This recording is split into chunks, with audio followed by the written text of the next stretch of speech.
Hi guys, oh I'm Leah and I'm an alcoholic. What a pleasure to be here. I am so honored. I had no idea what I was volunteering for, and this is just so incredible to see so many presumably young and young at heart people on a meeting tonight, all sober. Congrats to everyone that's celebrating days. What a cool idea to have people posted in the chat. I absolutely love that. So I'm really, really grateful to be here. So I guess I'll start a little bit about my backstory. I probably, like several other people in this meeting, come from a pretty unhealthy household.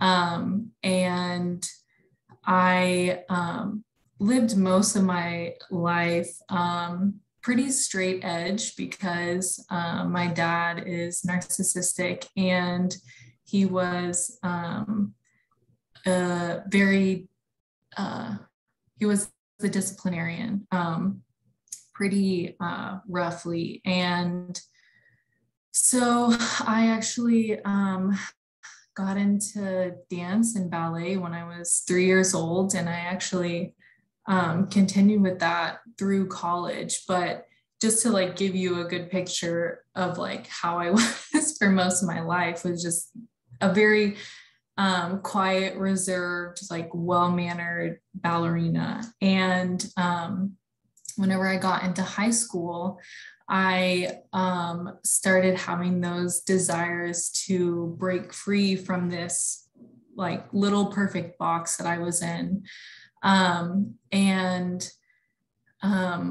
it started whenever I met this guy in an algebra class that I was in. And he listened to Kid Cudi and Mac Miller, and he would make me CDs, and I would listen to the music, and this was my first taste at breaking free from that innocence. And eventually there was a Mac Miller concert, rest in peace, in my city. And so me and a couple of my friends decided to go, and him and his friends were going.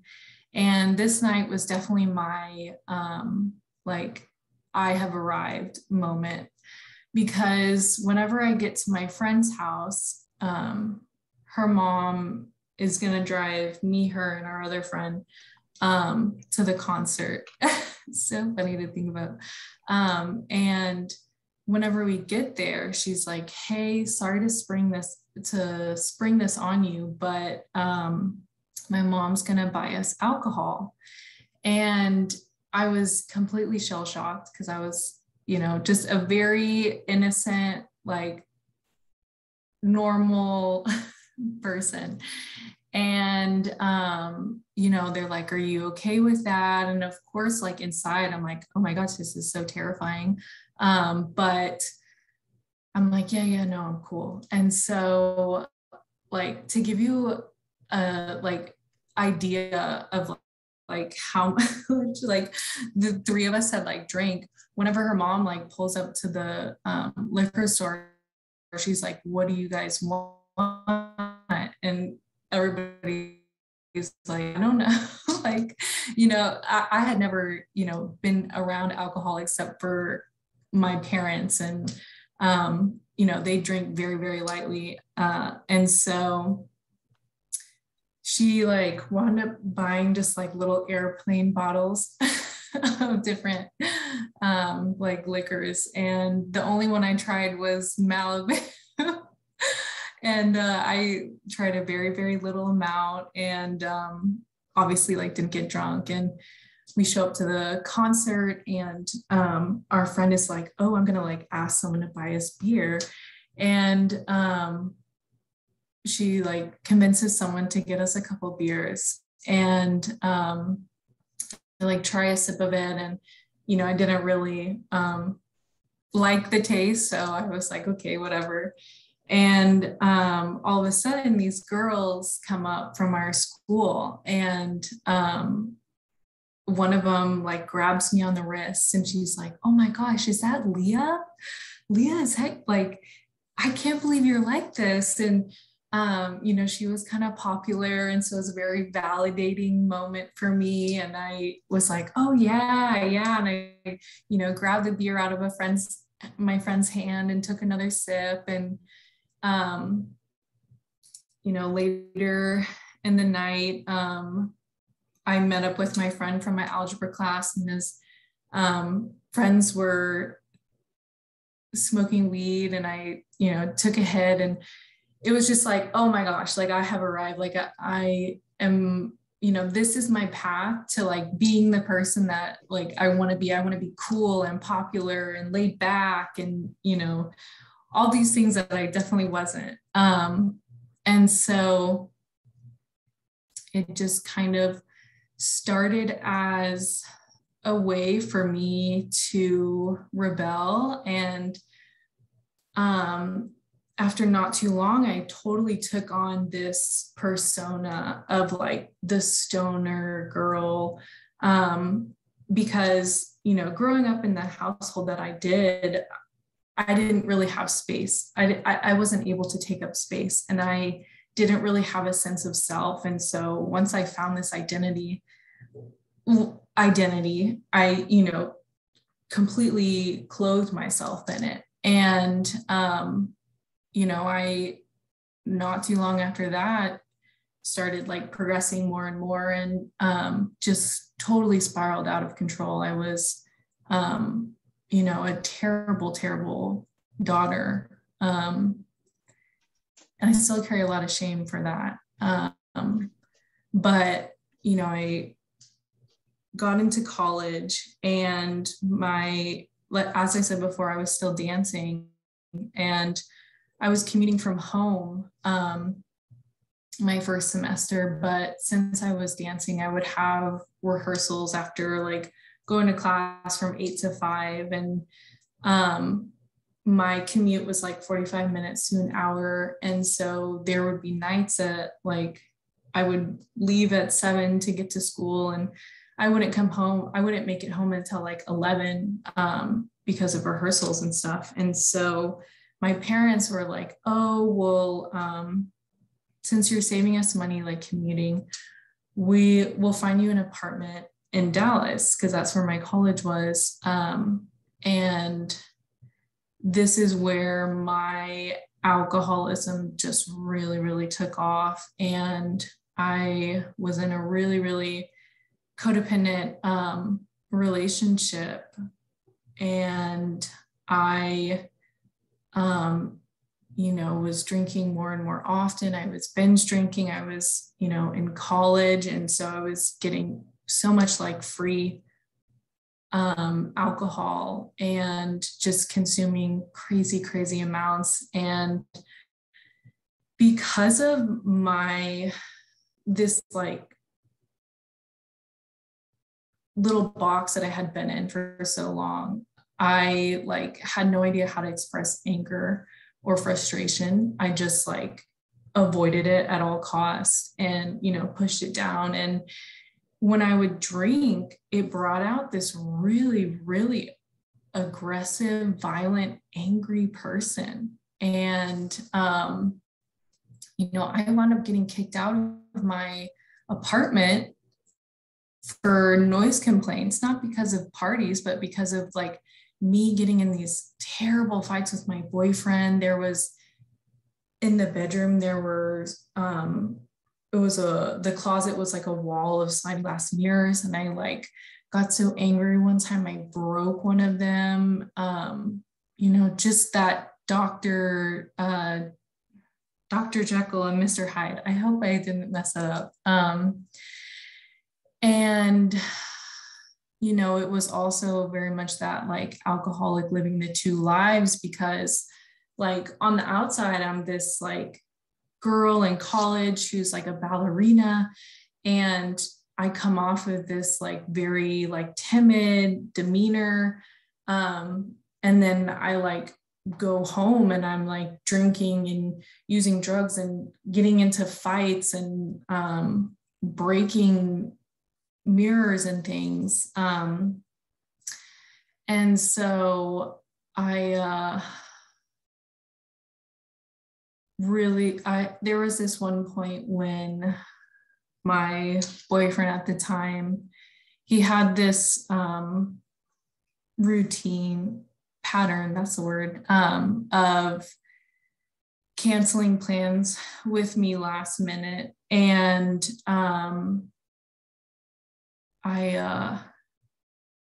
there was this one time that he canceled plans on me last minute, and I called this other guy over and we got drunk, and it was one of the only times in my life that I like really, really blacked out. And all I remember is like, taking shots of tequila and then like waking up in the morning and my like parts of my apartment were like totally disheveled. And so I called the guy that I had over and I was like, what happened? And he's like, I can't talk about it. I don't want to talk about it right now. And like hung up, and it just like totally freaked me out. And so I call my boyfriend and he is like, oh, like it was like 7 a.m. He's like, oh, I'm just getting home from the club. Like, I can't come over right now. I'm going to sleep it off and then I'll come over later. And like, just the codependent, like, love addict in me is like throwing out everything I can to get him to come over, because like I could not console myself. And so I threatened to like take my life. And he did the absolute best possible thing for me, and he called the cops. And this was the point when my life finally started to turn around, and the cops came and they took me to the hospital, and I had to sit in the hospital all day to wait for a psychiatric evaluation for them to like release me home. And I had to sit with the consequences. And it was just be there. I was just trying to manipulate someone, and I said these things, and, I'm wasting all these nurses and like doctors' times. And, it finally came to a head to my like parents, like how much like I needed help. And I got into therapy after this, and something that the like psychiatrist who had evaluated me at the hospital had like said to my mom was like, oh, you should look for an LCDC. And little did I know, that's a licensed chemical dependency counselor. And, I had no idea. I knew that my drinking was out of control, but I had the thought of like addiction, alcoholism just did not even, was nowhere in my like realm of existence. And, I start seeing her, and my life is still pretty bad. And, I end up losing my job because, like I keep calling in because like I'd rather just be at home drinking. And I get desperate for money. So I start shoplifting, and it eventually all comes to a head when one time I'm shoplifting, and as I'm walking out, the head of security for Target stops me and says, ma'am, I need you to come to the back with me. And I just dropped everything and ran. And, I don't know how I never was like charged criminally for that. But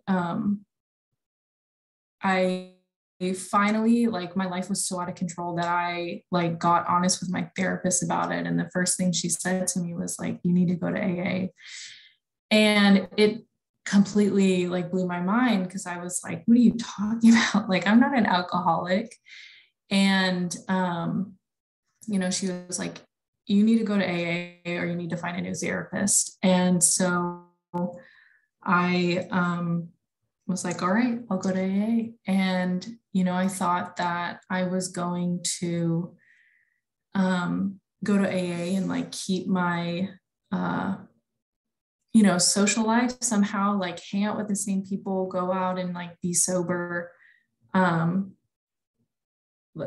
just thought I was going to like keep them separate. And little did I know, I came in this program and I heard my story. I heard people whose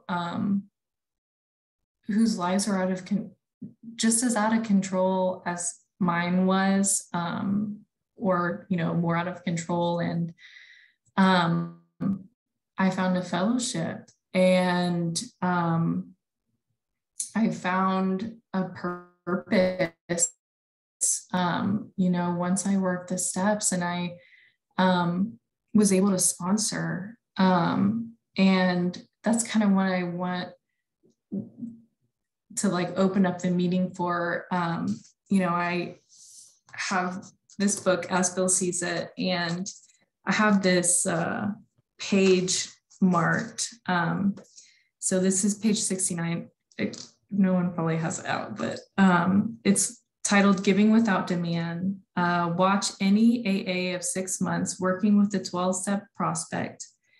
If the newcomer says, to the devil with you, the 12-stepper only smiles and finds another alcoholic to help. He doesn't feel frustrated or rejected. If his next drunk responds and in turn starts to give love and attention to other sufferers, yet gives none back to him, the sponsor is happy about it anyway. He still doesn't feel rejected. Instead, he rejoices that his former prospect is sober and happy. And he well knows that his own life has been made richer as an extra dividend of giving to another without any demand for a return. I